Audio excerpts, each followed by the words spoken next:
আসসালামু আলাইকুম ওয়া রাহমাতুল্লাহি ওয়া বারাকাতুহু। একদিন মায়ার নবী হযরত মুহাম্মদ সাল্লাল্লাহু আলাইহি সাল্লাম জঙ্গলের পাশ দিয়ে হেঁটে যাচ্ছিলেন।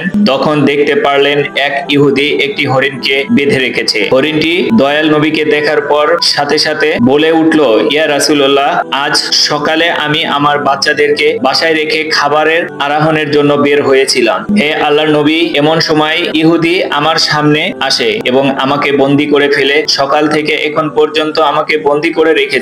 ইয়া রাসূলুল্লাহ, আমার দুধের বাচ্চা রয়েছে, সকাল থেকে এখন পর্যন্ত তাদেরকে আমি দুধ খাওয়াতে পারিনি। হয়তোবা তারা আমাকে না পেয়ে অনেক অস্থির হয়ে পড়েছে এবং তাদের গলা দুধ না খাওয়ার কারণে শুকিয়ে গেছে। হে আল্লাহর নবী, ওগো আল্লাহর হাবিব, আমি শেষবারের মতো আমার বাচ্চাদের সাথে একবার সাক্ষাৎ করতে চাই, দয়া করে আপনি এর ব্যবস্থা করে দিন। হরিণের এই আরজি শুনে দয়াল নবী হযরত মুহাম্মদ সাল্লাল্লাহু আলাইহি সাল্লামের অন্তরে কেঁপে উঠল। তখন নবীজি ইহুদিকে বলল, হে ইহুদি, তুমি কেন এই হরিণটিকে আটকে রেখেছো? তখন ইহুদি বলল, আমি এই হরিণকে শিকার করেছি, আর জঙ্গলের প্রাণী শিকার করা তো বৈধ, তাই আমি হরিণকে আটকে রেখেছি। তখন হযরত মুহাম্মদ সাল্লাল্লাহু আলাইহি সাল্লাম বললেন, হে ইহুদি, তুমি কি দেখতে পাচ্ছ না এটি একটি মা হরিণ এবং তার স্তনে দুধ পরিপূর্ণ হয়ে রয়েছে। সে তার বাচ্চাদের দুধ না খাওয়ানোর কারণে অনেক কষ্ট পাচ্ছে, তুমি তাকে ছেড়ে দাও। তখন ইহুদি বলল, আমি এত কষ্ট করে তাকে শিকার করেছি, আর তোমার কথা মতে আমি তাকে ছেড়ে দেব।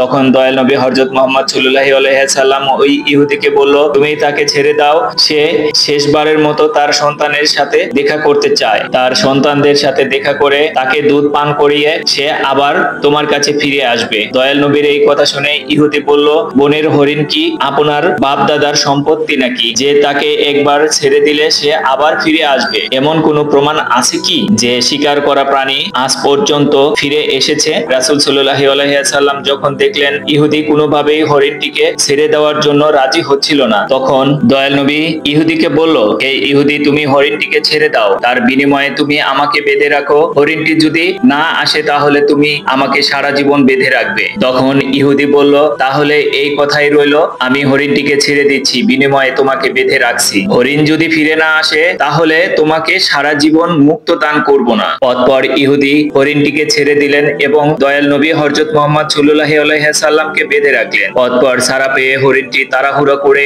বনের মধ্যে চলে গেলেন। তখন ইহুদি মনে মনে ভাবতে লাগলেন, হরিণটি আর কোনোদিন ফিরে আসবে না, এই লোকটিকে আমি সারা জীবন বেঁধে রাখব। এর চেয়ে বোকা মানুষ এই পৃথিবীতে আর কেউ নেই। একটা হরিণের জন্য সে নিজের জীবনকে বিপদে ফেললো। অন্যদিকে বনের হরিণটি দৌড়াইতে দৌড়াইতে তার সন্তানের কাছে এসে পৌঁছাইলো। তখন তার সন্তানরা তাকে জিজ্ঞেস করলো, আম্মাজান, আজ সকাল থেকে আপনি কোথায় ছিলেন? আমরা আপনার জন্য অপেক্ষা করতে করতে ক্লান্ত হয়ে পড়েছি, আমরা আপনার দুধ পান না করতে পেরে আমাদের গলা শুকিয়ে গেছে। তখন মা হরিণ তাদের সন্তানকে বলল, আমার সন্তানরা, তোমরা জীবনের শেষবারের মতো আমার সঙ্গে দেখা করে নাও এবং আমার দুধ পান করে নাও, আর জীবনে তোমাদের সাথে হয়তোবা দেখা নাও হতে পারে। তখন হরিণের সন্তানরা তাকে বলল, আম্মাজান, আপনি এমন কথা কেন বলছেন? কেন জীবনে আপনার সাথে আর দেখা হবে না কেন?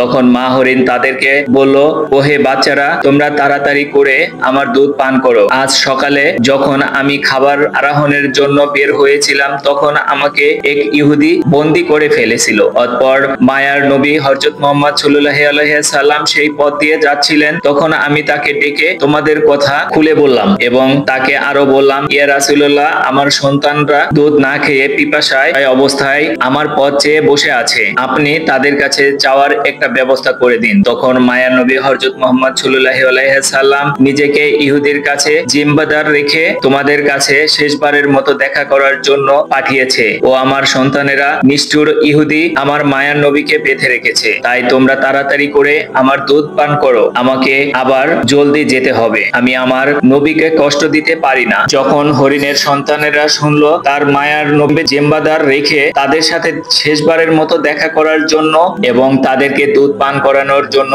এসেছে, তখন হরিণের সন্তানেরা বলে উঠলো, ও আম্মাজান, আপনি কিভাবে ভাবলেন মায়ার নবীকে ইহুদির হাতে বন্দী অবস্থায় রেখে আমরা আপনার দুধ পান করব? আপনি চলুন, আমরাও আপনার সাথে যাব। নবী হযরত মুহাম্মদ সাল্লাল্লাহু আলাইহি সাল্লামের এর কোনো কষ্ট আমরা সহায় করতে পারবো না। অতঃপর হরিণ ও তার সন্তানরা দয়াল নবী হযরত মুহাম্মদ সাল্লাল্লাহু আলাইহি সাল্লামের মায়ায় তার কাছে যাওয়ার জন্য রওনা করে দিলেন। ওইদিকে হরিণ আসতে কিছু দেরি হওয়াতেই ইহুদি হযরত মুহাম্মদ সাল্লাল্লাহু আলাইহি সাল্লামকে বলতে লাগলো, তোমার মতো বোকা মানুষ আমি আর এই পৃথিবীতে দেখি নাই। বনের শিকার করা হরিণ ছেড়ে দিলে সে কি আর কোনোদিন ফিরে আসবে? আর একটা বনের হরিণের জন্য তুমি নিজেকে আমার কাছে বন্দুক রেখেছো। কিয়ামত পর্যন্ত এই হরিণ আর ফিরে আসবে না। কিয়ামত পর্যন্ত তুমি আমার কাছ থেকে ছাড়া পাবে না। তখন দয়ার নবী হযরত মুহাম্মদ সাল্লাল্লাহু আলাইহি সাল্লাম ইহুদিকে বলল, হে ইহুদি, তুমি একটু ধৈর্য ধারণ করো, হরিণ অবশ্যই আমার মায়ায় আবার তোমার কাছে ফিরে আসবে। হযরত মুহাম্মদ সাল্লাল্লাহু আলাইহি সাল্লামের এই কথা শুনে ইহুদি বলল, হে মুহাম্মদ, তোমার এই অলৌকিক কল্পনা ছেড়ে দাও। আমি বিশ্বাসের সাথে বলতে পারি কিয়ামতের আগ পর্যন্ত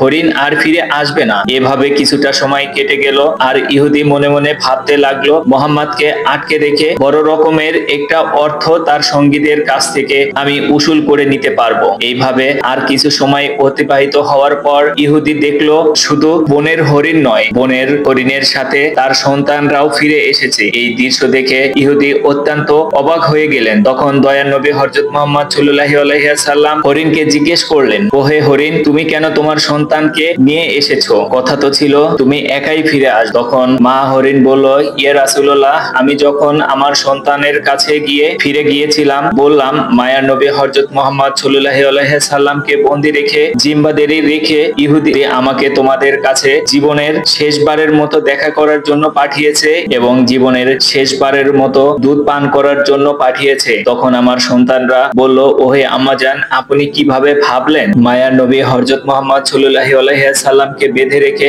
আমরা আপনার দুধ পান করব? ইয়া রাসূলুল্লাহ, তখন আমার সন্তানরা আমার সাথে রওনা করে চলে আসলেন। সুবহানাল্লাহ। এটাই ছিল আমাদের প্রিয় নবী হযরত মুহাম্মদ সাল্লাল্লাহু আলাইহি সাল্লামের মূল চরিত্র। আশা করি ভিডিওটি ভালো লাগলে অবশ্যই লাইক এবং সাবস্ক্রাইব করতে ভুলবেন না।